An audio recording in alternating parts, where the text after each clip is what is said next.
We're going to turn now to news overseas. Fighting continues in Ukraine, where the situation grows dangerously close to becoming a civil war. Shelling was heard in downtown Slavyansk, which has been an epicenter of the standoff between Ukrainian forces and pro-Russian rebels. The two sides exchanged fire on Monday in their battle for control of the eastern Ukrainian city. This comes just days after the country's new president was sworn into office. For analysis, we turn to former U.S. Ambassador to Georgia and Kazakhstan, Bill Courtney, who joins us from our bureau in D.C. Hey, Bill, it's good to see you. Hi, Debbie. So I don't even really know where to start. A lot has happened since we last talked. So let's just start with the new president who was just sworn in over the weekend, Petro Poroshenko. He has said that one of his first orders of business, of course, is to bring some peace, de-escalate the tension between the Ukrainian militant and the pro-Russian rebels. Is that even possible at this point? Let's start there.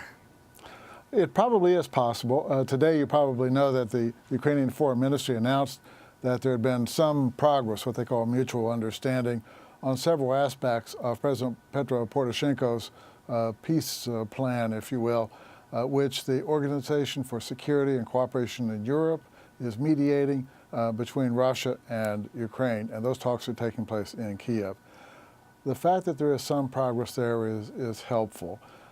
There are other signs that probably Russia is reconsidering some of its strategy. In Crimea, for example, Russia achieved victory with no blood shed. It was a surprise move. But in eastern Ukraine, the resistance has been much stronger. Ethnic Russians do not have a majority in eastern Ukraine the way they do in Crimea, and the Ukrainians have had time to prepare.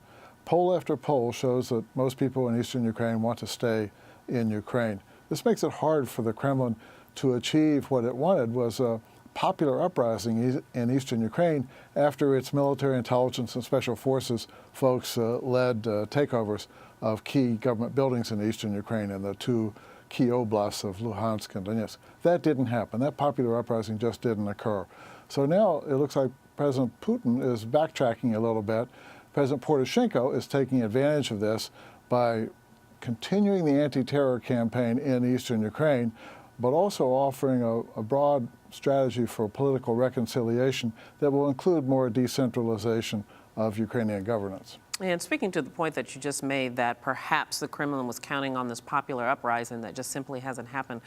Looking back at 2020, when we look back at things, do you think that this was perhaps an overreach for Putin in the first place or a miscalculation? Well, there were both successes and failures. Taking over Crimea was a military success, if you will, and Russia may keep Crimea for some extended period of time. Its Black Sea Fleet is based there, so that's important for them from a strategic standpoint. What Russia did not count on was that the West would react as strongly as it did. The sanctions that the West imposed were not all that strong, but they sent powerful signals to markets. So capital flight from investors accelerated from Russia. Investors are now reluctant to, foreign investors are reluctant to go into some of the energy deposits in Russia, which are hard to get at, where the Russians really need foreign capital. In fact, the isolation that Russia experienced after the Crimean takeover and starting to intimidate eastern Ukraine, that isolation was so great that President Putin of Russia flew suddenly to Beijing, China, to conclude a big gas deal, a $400 billion gas deal with China, which had been lingering for almost a decade, really. And I think what happened was that because of the isolation from the West, that President Putin made some concessions to China to get that deal done now, concessions he was unwilling to make before. And likewise, President Putin rushed to Astana, Kazakhstan, to create a legal framework for a new Eurasian Economic Union, which will build on the existing Eurasian Customs Union. My guess is that President Nazarbayev of Kazakhstan probably achieved some extra bargaining leverage because Putin really needed to shore up his international position. Indeed, and I want to stick with Crimea for just 1 second before we move on to something else. One of the things that I read that Petro Poroshenko vowed was that he would try to get Crimea back into the Ukraine. Is that even likely or possible?